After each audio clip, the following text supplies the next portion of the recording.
Hi, welcome.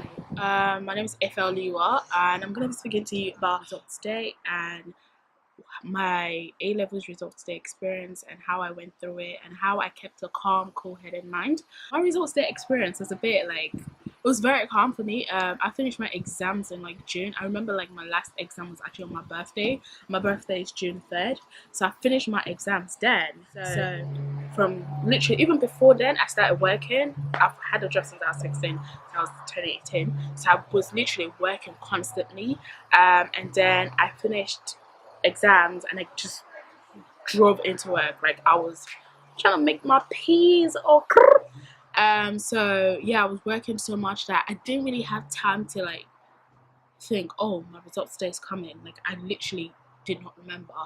And I think the only reason I remembered that it was results day was because I checked Twitter, and not every year it comes around. It literally is the same kind of tweets, and everyone hashtags UCAS and whatnot. And it's this whole, oh, if my grade is this, my parents, especially if you're African, it's like my parents is gonna do this, my parents gonna do that, and it's the same kind of tweets.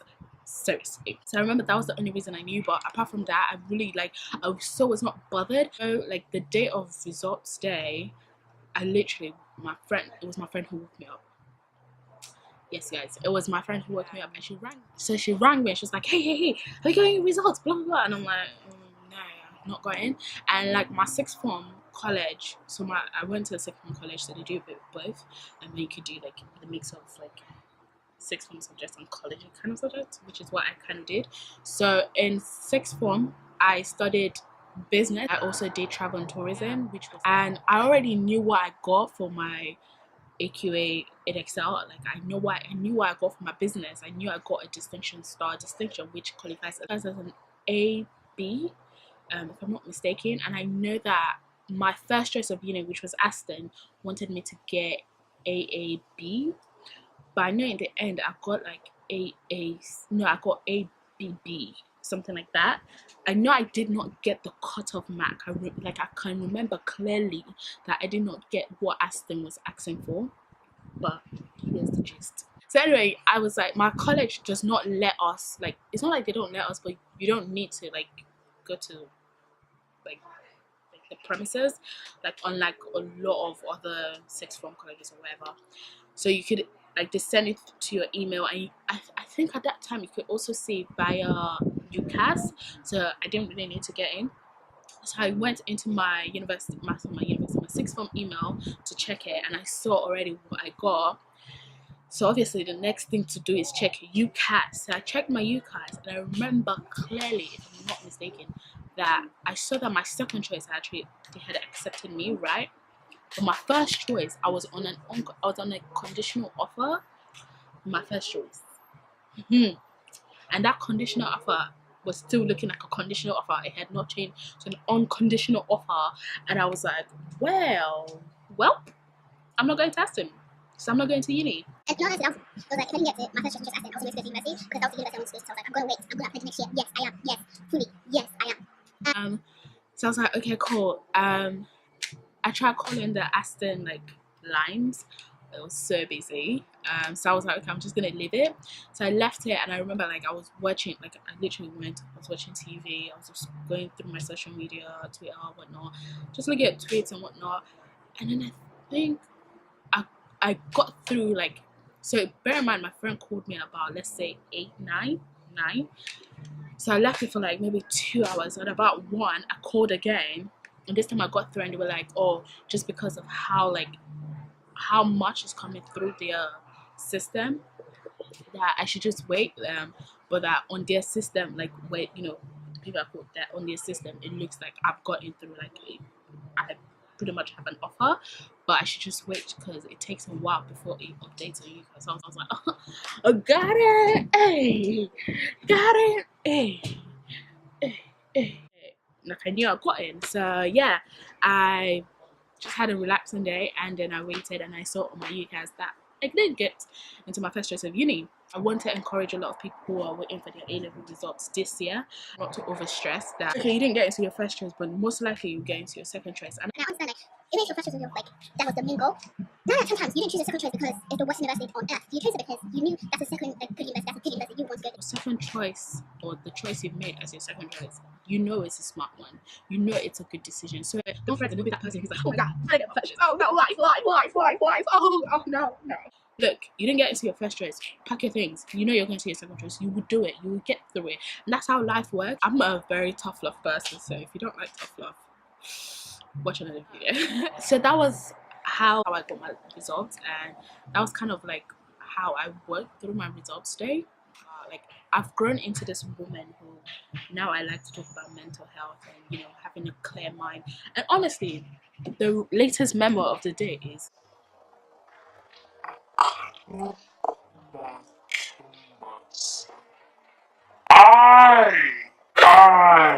yes, me, Ifeoluwa, I cannot come and kill myself, and I will not come and kill myself. So like I honestly always advise people, like, if it just seems too stressful for you, if you just think this is just too long, why is this long? Why is this a stretch, bruv? Like, let it go. Anyway, so yeah, one thing I'll say is try and get yourself involved in a lot of things. Because I had a job, I was constantly like involved in work, but I just didn't have free time for me to over dwell on results today. So I didn't really have that free time where you just sit down and you're deep in life. No, like I didn't have that time to deep life. I did. So let me give you guys some tips. Number one, don't stress yourself. What is done is done. You've written that exam and you've done it. Don't stress. That's like it's easier said than done. But in all honesty, you put your mind to it. If something's stressing you too much, if you're thinking about your results too much and it's stressing you, just say, I got better things to think about. Next, and keep pushing. First things first, don't stress, because the moment you start stressing, you start panicking. Like you just oh my god, it's just because of madness. And it's like there's nothing you can do.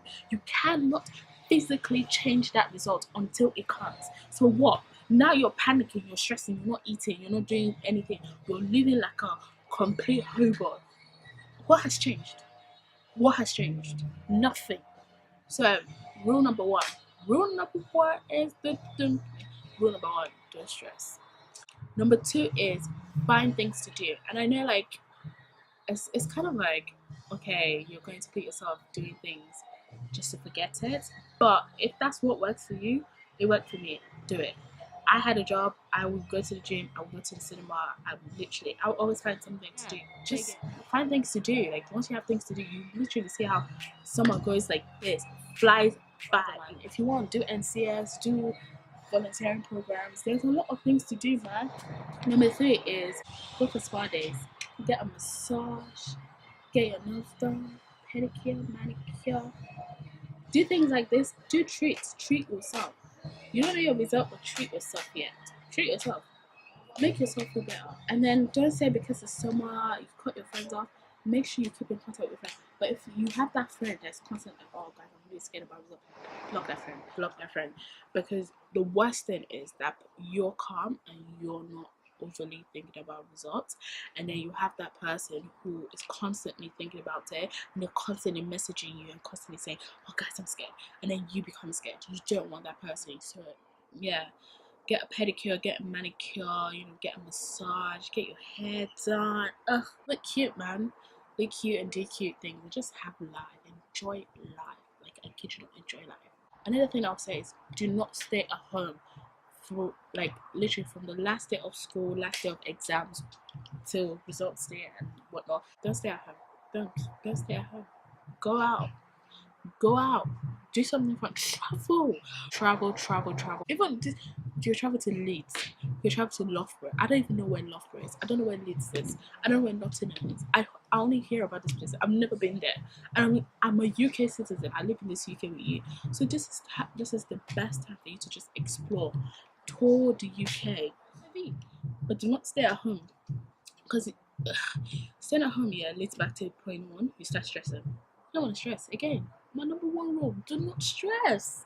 Come on, bro, don't stress. So I really hope everyone who watches this video, you get the best of best results, so you get the results you're really wanting. I just want to say, honestly, don't stress. Get the results. Forget all these things. You're alive. So whatever comes your way, you could always make something out of it. I pray, like I really pray, and I wish everyone who watches the video a great resource today. So thank you for watching.